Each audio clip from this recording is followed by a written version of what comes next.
So good morning, everyone. My name is DrDurgam. I really appreciate all of you taking the time to meet with me today. I want to talk a little bit more about an overview of what I'm doing in terms of voice as opposed to getting too technical, because I think that can actually be of service considering my background. Now, unfortunately, throughout my course of my life and through my career, I've been part of one of the most hated professions in United States, North America, and possibly even South America, and that is being a dentist. And the concern that has been raised because of that is, how am I going to overcome that, right? That's my image, that's part of my brand, that's about who I am. And the concern is, so with that given, how am I going to deliver my message? How am I gonna make people enjoy being around me, appreciate the services that I give? And so that has been the struggle and basically part of where I am in my journey. I actually started off when I was younger. I was in debate class, and one of the things that I did when we went to tournaments is I tried to develop my reputation of who I was and what I was trying to project to other people. So I would walk in with a purple suit jacket. I'd have my briefcase. I look like Alex P. Keaton in Family Ties, if anybody ever watched that show.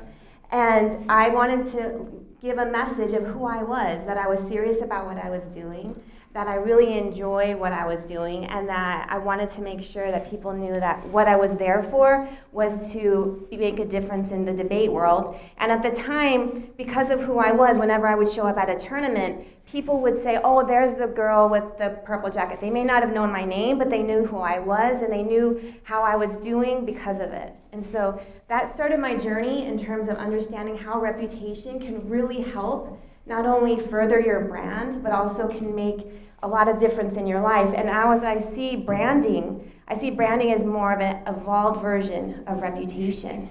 And really, when you're looking at branding, it's important to understand it, because that's what's going to eventually help us to propel our voice skills.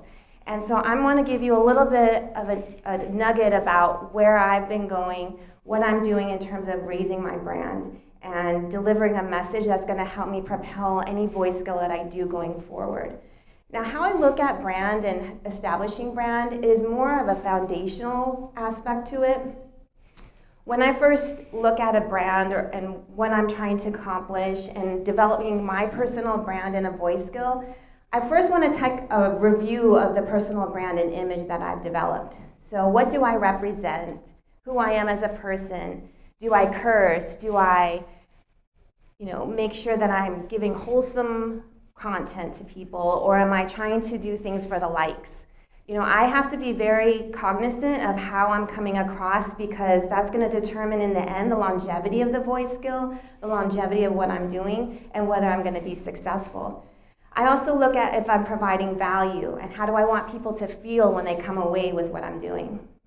The next part would be to work with my community, right, with the voice community, and understand in tandem with what the voice community is doing, how can we educate the public to understand what we're trying to do and accomplish, so that when I go to talk to someone about possibly doing a branding skill or a voice skill, I'm not spending 3 hours trying to educate them on why they should do a voice skill.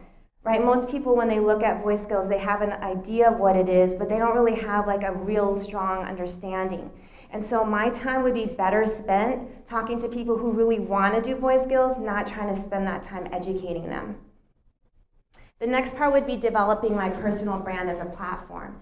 And when I talk about that, I'm not talking about just as a voice skill. I'm talking about through all platforms, social media. What am I doing as speaking? How am I generating content? Right now, I'm currently having someone document this, and that's going to be part of my brand. That's part of my content. So all of this is part of the overall message, because all of this content that I'm developing is going to possibly be available for my voice skill as I develop it. And it has a compound effect to it, right? So we'll start with the social media, we develop that. That leads to images, content, video, and then from there, you can use that to actually advertise your voice skill. Terry Fisher, that's here, has done a great job of cross-promoting between different mediums, right? So we can use social media in tandem with the actual voice skill to promote it, to get the message out. And if you have a strong base, that works really efficiently. The next part would then be to have a well-established voice skill, not trying to put a lot of voice skills to market really quickly so that you can get a lot of people to know that you're making voice skills, but actually put the time to create a really good plan to create a product that people are going to want to use for a longevity of the product itself. So for instance, if I'm going to spend time making a skill, I'd rather spend a lot of time, many months, developing a voice skill of real quality rather than trying to get 15 different flash briefings out there that may not necessarily relate to the audience and may not necessarily be of quality, or even 15 voice skills. So all of that is important because when you develop a good product, you're going to get the great Amazon reviews. You're going to have people talking about it and using it.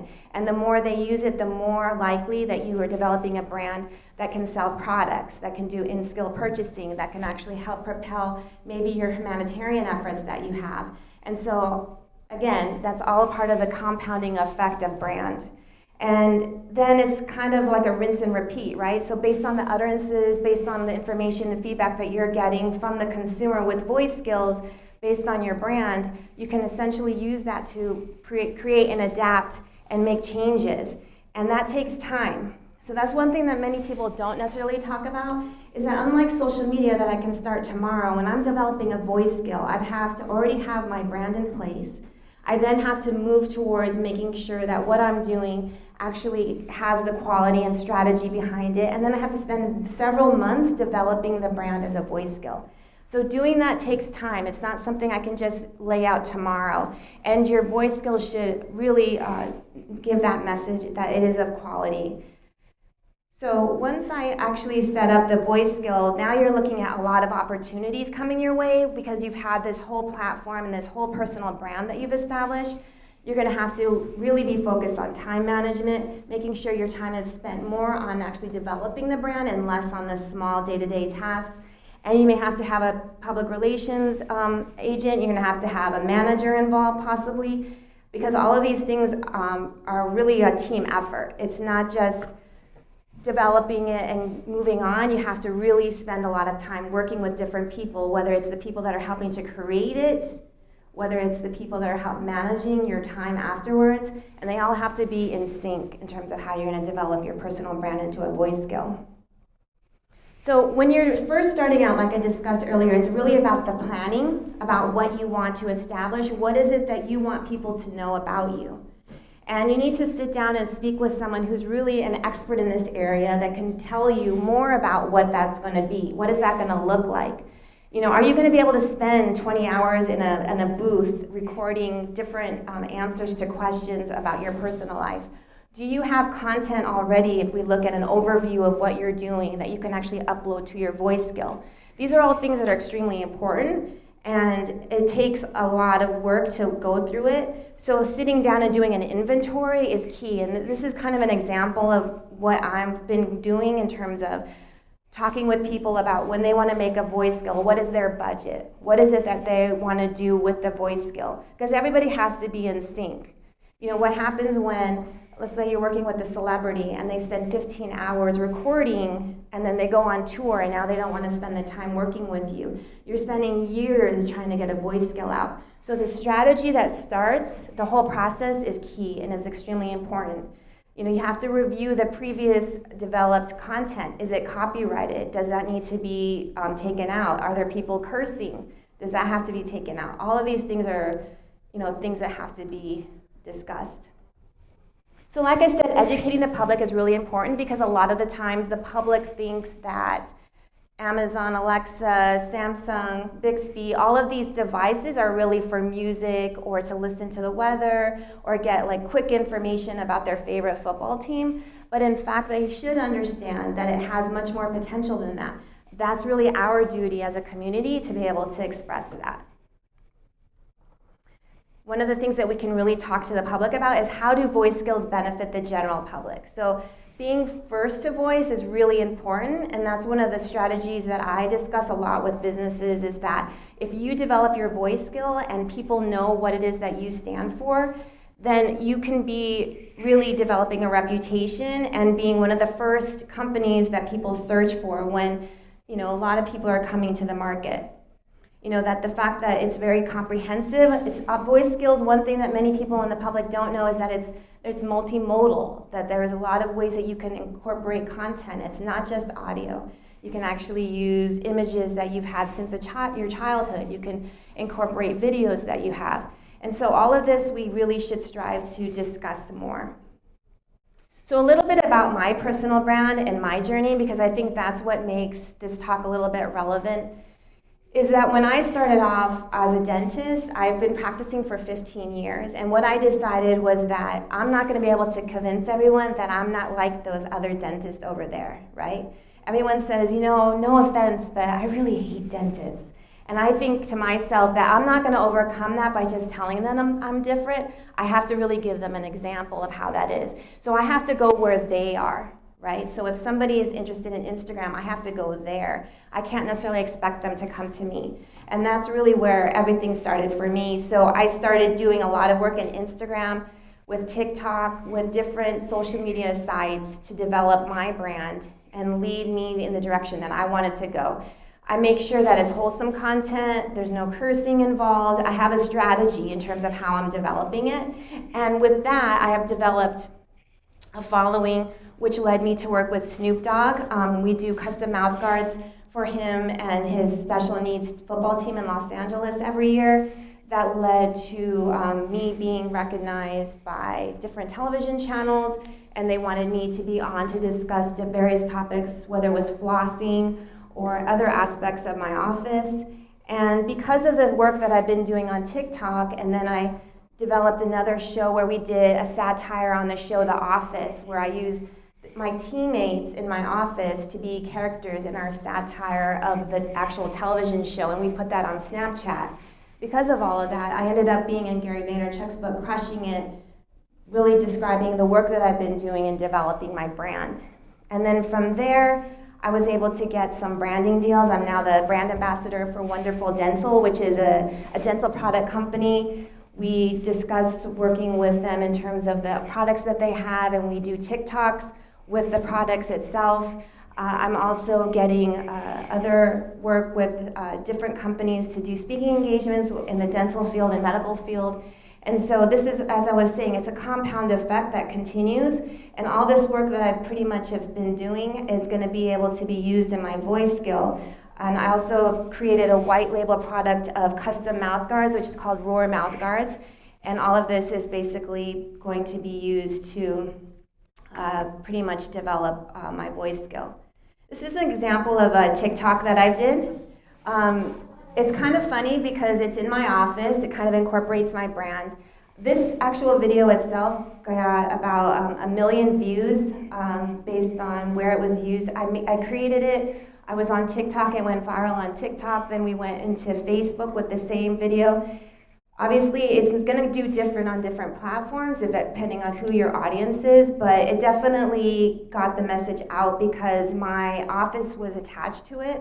So we got several phone calls just based on this. And all my work on TikTok has actually increased the production of my office by 30%. So we are continuing to make some strides. And I may not necessarily be on these platforms to gain a lot of likes per se. I'm on there to stay on brand point because I know that I'm going to eventually be using this. So I don't want to be making fun of patients. I don't want to be making fun of the process of going to the dentist per se. I want to give the real truth and make it honest, but it has to stay on strategy of what I'm trying to accomplish. So the reason I bring all of this up is that I think it's really important to understand brand, because if you're creating your brand, you're the one that's getting your message out there first. So when you are able to let people know what you are about, that is what determines how they feel about you, as opposed to having to get a public relations agent and have to deal with the aftermath of a difficult situation and explain yourself. If you've already been explaining yourself, you never really have to go to anybody else. You're your own PR. And if you in voice are not creating your brand, the voice assistant is going to be the one that creates your brand. And that's very true. I mean, Scott Westwater can attest to this. If you know anything about Pragmatic Digital, one thing that they talk about a lot is that if you aren't creating your brand, the brand is going to be created with other options like Wikipedia when you go to your Google Assistant or Amazon Alexa. So this is important to make sure that you're the one that stays ahead of that. So being strategic, being thoughtful is very important. So who's coming to your skill and why? When you're thinking about developing the skill, are you going to consider gamification? Are you trying to entertain? Are you trying to inform? What are you trying to do in terms of getting people within 10 seconds to be interested in your voice skill? Because it really needs to be user-friendly. It has to make them impressed really almost instantly, otherwise they're going to move on. If there's lots of instructions to guide them throughout the voice skill and they really can't get to the actual content because you haven't set up the questions right, initially, it's going to create an issue keeping them and having them come back. I hate to do this, but if you ever have looked at any of the flash briefings of some of the celebrities, for instance, like Michael Bublé, you may notice that a lot of the times he's using the same information and he's not updating it. And that's actually hurting his brand as opposed to improving it. And so we have to really be thoughtful about how we're going to be updating the information, how we're going to get the information out there so that people are going to be coming back. And that's all about the planning process, and it's really important. Unlike social, like I discussed before, it takes many months to take care of a voice skill, and so it's important that all of this is discussed and really worked upon early. So all of the work that I've done up to this point in terms of developing my brand has helped me to establish, like I said before, some branding deals. I have people contacting me about commercials. I was asked to be on a reality show, but that's a little bit going too far, so I had to decline politely because if any of you have watched anything on Bravo, you know what I mean. You can't really go in that direction unless you're really open to letting someone else create your brand. But because of that, and because of my work, I was actually approached by Dr. Neil Desai and Dr. Taylor Brana about working together on Dental Flash Go. And I'm really excited about the opportunity because we've been working on it as a voice skill for the past year.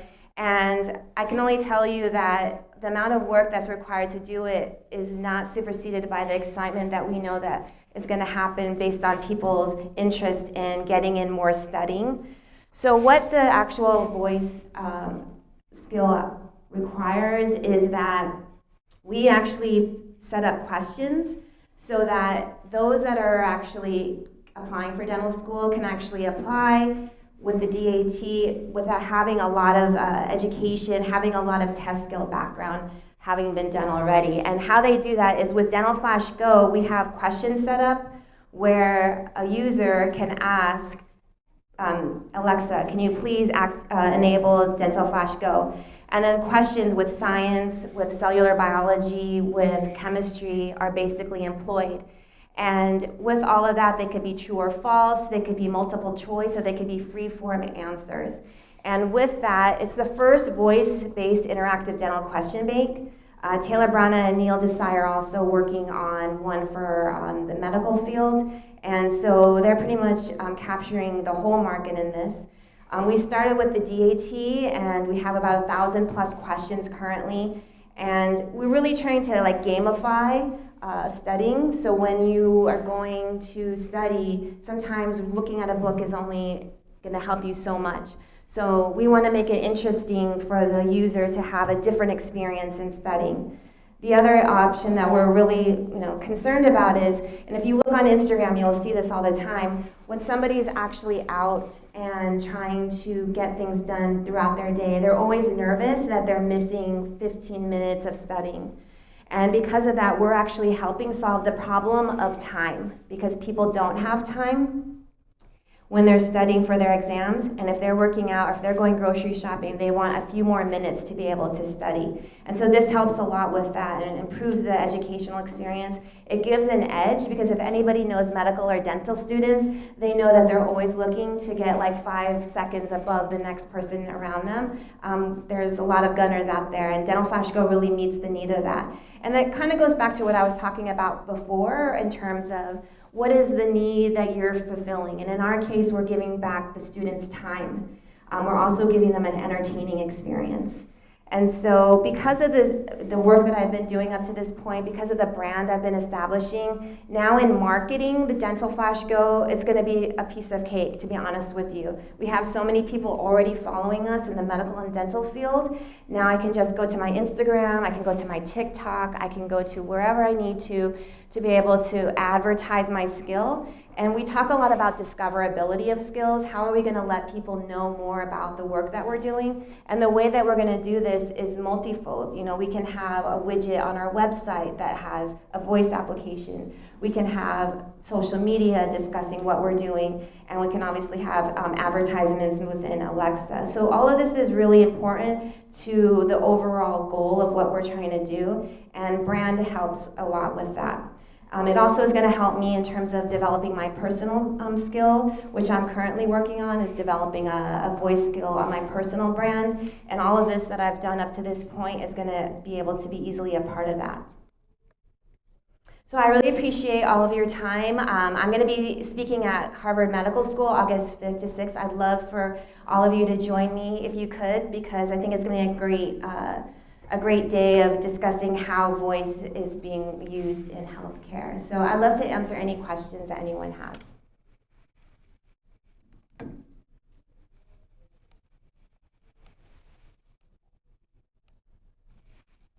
So I thank you guys so much. I really appreciate it. If there's anything that you ever have to ask me, you can reach me on Instagram or on my email at cdurgam@adentalonline.com, because I know a lot of times people think of things after the fact. So thank you so much.